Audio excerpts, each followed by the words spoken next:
Well, hey, welcome to Unchurched with Pastor Todd. I'm that guy.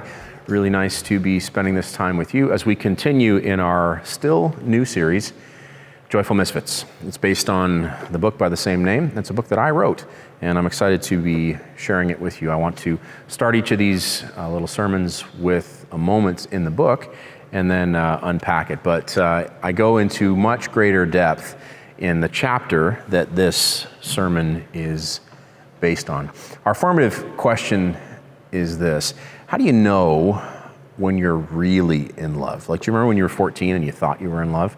And of course now you're an adult, perhaps you're married, perhaps you've been in several kind of long-term relationships, and you know the difference between puppy love and true love. You know the difference between infatuation and maturation. You know what a real relationship looks like. But the question may have occurred to you at some point in your life: how do I know?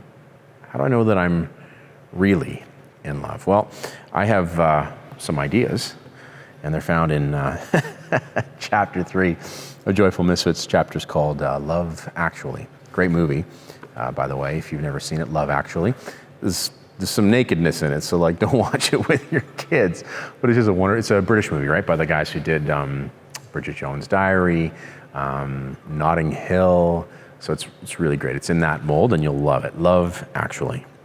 In my opinion, you know you're really in love when selflessness begins showing up as your default setting. You find yourself doing crazy things for your partner that you would never have done before, which you would never do for anybody else, and find you didn't even have to work yourself up to it. It just happened because you're in love. Like buying flowers. Do you remember, especially if you're a dude, the first time you went to buy flowers for someone? I do. Totally terrifying. I must have sat outside that flower shop for 20 minutes, psyching myself up to go inside. True story. I was freaked out. I had no idea what to do, no clue about what was good and what wasn't, and especially no idea how much flowers cost. You guessed it, I got fleeced. No joke. I ended up spending $50 for 12 long stem roses, and this was 27 years ago. I'm sure, looking back, that the flower shop clerks keep a sharp lookout for 17-year-old rookies with no clue. That's a cash money opportunity, baby. There are other places besides flower shops that are kryptonite for dudes in love. Now, keep in mind, I'm not talking about all men here, just dudes. And if you have to ask what a dude is, there's a very good chance you're not one. So you've got your answer right there. In fact, a dude already knows what my next example is going to be. Lingerie stores. My poor teenage sons. Every time we walk past a lingerie store at the mall, I can feel the potent mix of interest and unease washing over them. They're equal parts intrigued and horrified. How do I know? Because I used to feel that way too. And if I'm honest, I still kind of do. Twice a year, a dude has to go into one of these stores on her birthday and on Valentine's Day. In my case, it's 3 times because I always get her something frilly for Christmas. It's awful. In fact, and I say this as a 47-year-old married man of almost 25 years, this past Valentine's Day, I walked in. That's so embarrassing. I can't believe I'm telling you this. It's one thing to write it, it's another thing to say it to a camera and an audience of thousands. I walked in, stood there for a second, then walked back out. I swear, I could hear the attendants snickering at me as I walked away. Flower shops and lingerie stores even smell funny to me, like flowers and girls. I prefer the smell of locker rooms and sailboats myself, and the problem is sometimes those flowers you buy that first time lead to a date at a fancy restaurant. I don't like fancy restaurants. I think fancy restaurants are a construct designed to make a dude feel uneasy, in the hopes that, in an effort to compensate for his ignorance and unease, he will spend money indiscriminately. All these fancy waiters dressed up and calling you sir, and a menu written in a language you can't read. It used to just be the French places that did this, but now even the Mexi joints in town have everything listed in Spanish. I guess it looks more impressive that way. Foie gras? No thanks. You've got 17 utensils in front of you and no idea which ones to use. Again, a true story. Your date looks at you with that sparkle in her eye, but you don't know if she's laughing at you or if she's genuinely happy, and she tells you to work from the outside in. Keep in mind, that my first try at a fancy restaurant was before the internet. These days, I'm sure you just Google it, quote, how to handle a date at a fancy restaurant, end quote, and you'd be fine. But back in my day, it was a pretty horrible thing. Also, how does your date already know to go from the outside in? Now that we're talking about this, how many of these fancy dates has she been on? And the problem is, if dinner goes well, it might lead to dancing. I love that. It's always a good thing to embarrass yourself. It endears you, so I hear, to the audience. I do love that part of the book. You know that you're really in love when selflessness begins showing up as a reflex action. That right there is worth the price of admission. If you take only that from this week's sermon, you will find that it has a huge impact on your life. That's how you know when you're in love, when selflessness begins showing up as a reflex action. What's interesting about this is that when selflessness begins to appear that way, like when you begin to act selflessly without even thinking about it, there are some things that will disappear. So it's almost like a 1-to-1 ratio, or in this case, a 1 to, I think 5, a 1 to 5. So one thing shows up, selflessness, and then 5 things disappear. And there's one other thing that shows up, but we'll get to that in just a second. We're in 1 Peter. Today we start chapter 2, and I'm going to preach from verses 1 through 3. I love preaching from small segments of the Bible. Here we go. So, put away all malice and all deceit and hypocrisy and envy and slander. So there's your 5 things that disappear. Put away all malice, deceit, hypocrisy, envy, and slander. Like newborn infants, long for the pure spiritual milk, that by it you may grow up into salvation. That's the thing that shows up, maturity. If indeed you have tasted that the Lord is good. Quoting there, my favorite, I think Psalm 34. Oh, taste and see that the Lord is good. So here's the hook, right? We started with how do you know when you're really in love? So we're using that to introduce this question. How do you know when you're really following Jesus? Because the two are related. So how do you know when this spiritual journey you're on is authentic? Well, I think you'll know when 5 things disappear and 1 thing shows up. The first thing that will disappear is malice. Malice. Now, again, I'm quoting directly, right, from 1 Peter chapter 2. Malice. What is malice? If you look at the original language, malice is evilness. Evilness. Stop being evil. Stop it with your evilness. You'll know that you're living an authentic spirituality when evilness begins to disappear. Each of us will see this evidenced in different areas of our life. For me, it'll show up in my driving habits.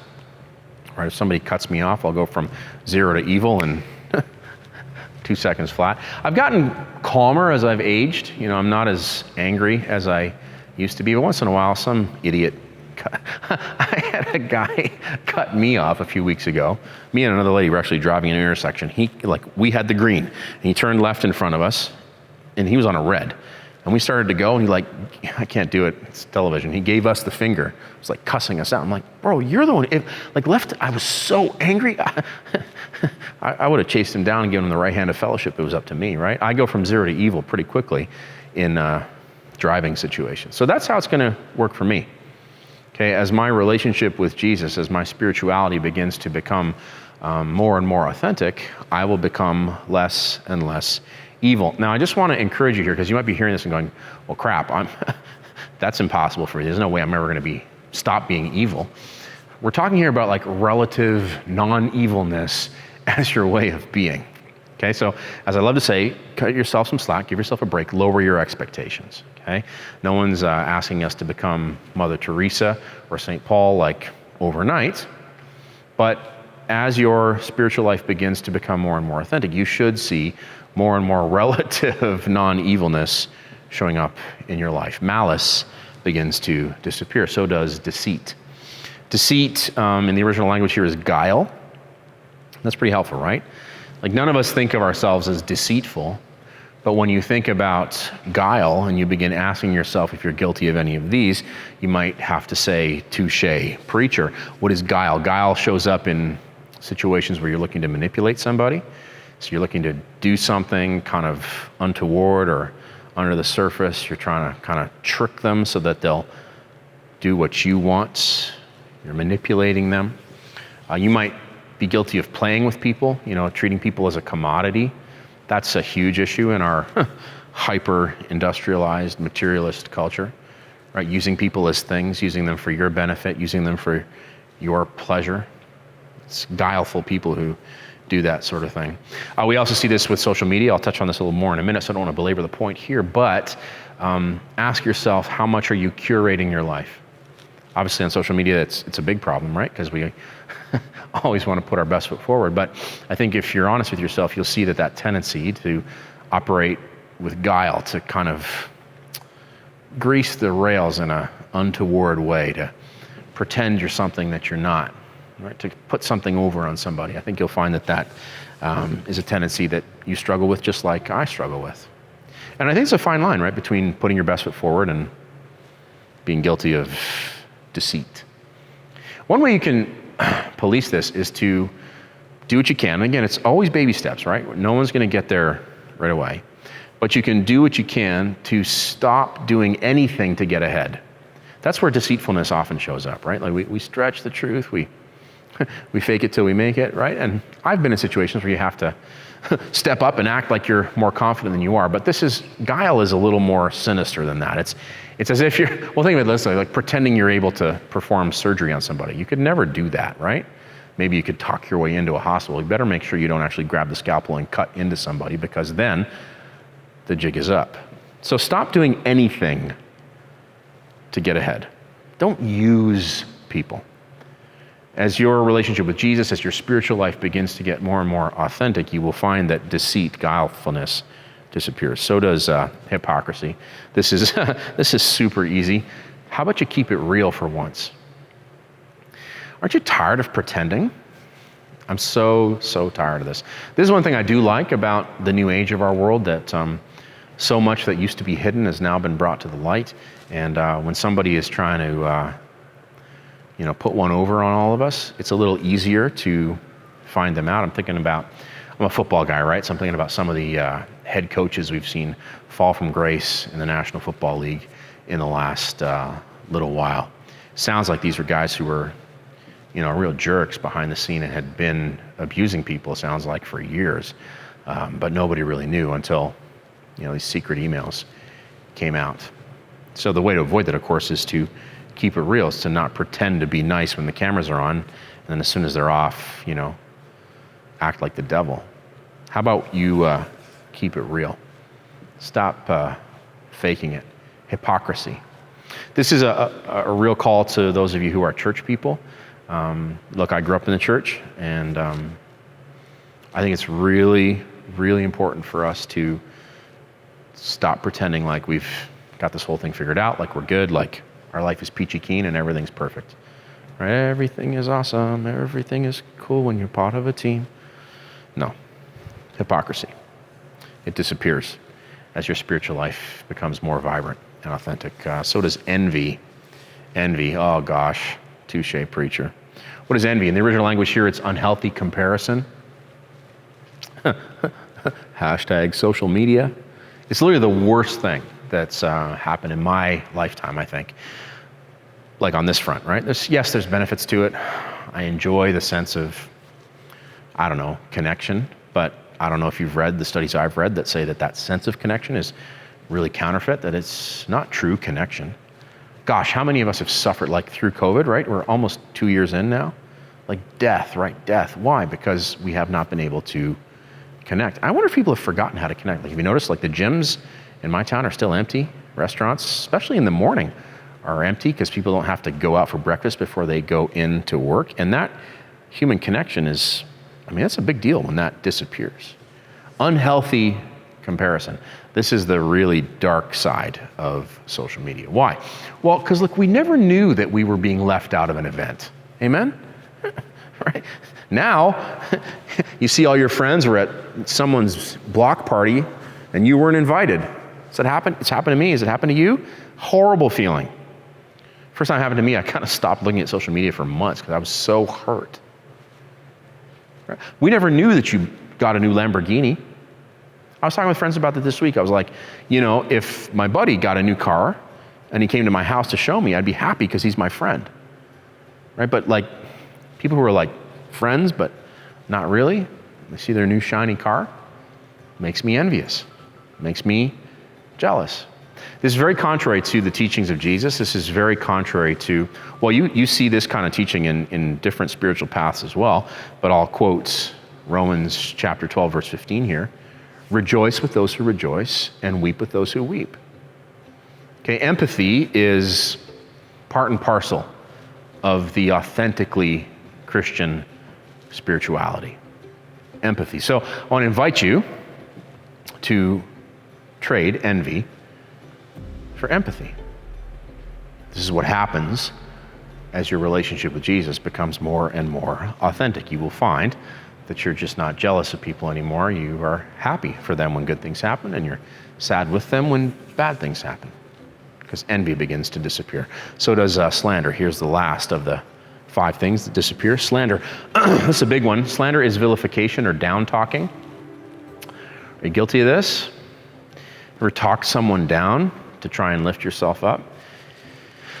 It's grade 3 behavior, okay? We need to stop. So if you've been guilty of this, like touche preacher, let's agree to stop it.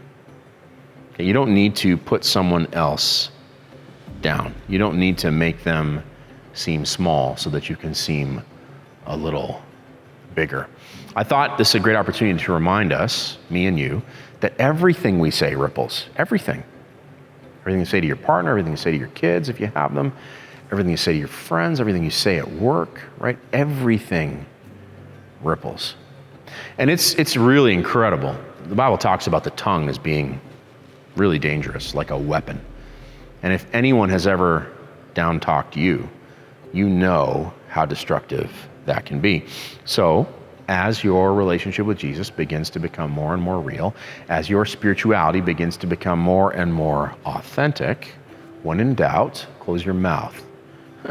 That'll be our quote at the end of this one. When in doubt, close your mouth. It doesn't exactly rhyme, but close enough. Malice, deceit, hypocrisy, envy, down-talking. When you see those 5 diminishing as part of your way of being, so we're not talking here about like 1 time, 2 times, 3 times, 4, right? We're talking 5 times, 6 times, 7 times more. That's what we're talking about. We're talking about a way of being here. We're talking about a habit of life. So as you see malice, deceit, hypocrisy, envy, and down-talking beginning to disappear from your habitual way of being, you will know that you are on the way with Jesus. And then you can watch for this thing to show up. What shows up? Maturity. We'll just take you back to the verse one last time as we close. So put away all malice and deceit and hypocrisy and envy and all slander. Like newborn infants, long for the pure spiritual milk, the true story about God and his people, that by it, here it is, you may grow up into salvation, if indeed you have tasted and seen that the Lord is good. My mom used to say, maturity is a wonderful thing. And if you've known somebody from when they were young to when they were older, there's a very good chance that the older them is a lot nicer and easier to be around than the younger them. Somebody say, touche. That by it you may grow up. What is it about mature people that makes them so beautiful? They have gotten much better at laying their lives down reflexively. Selflessness has begun to show up in their life as a reflex, because not only are they in love, but they're a friend of God for real.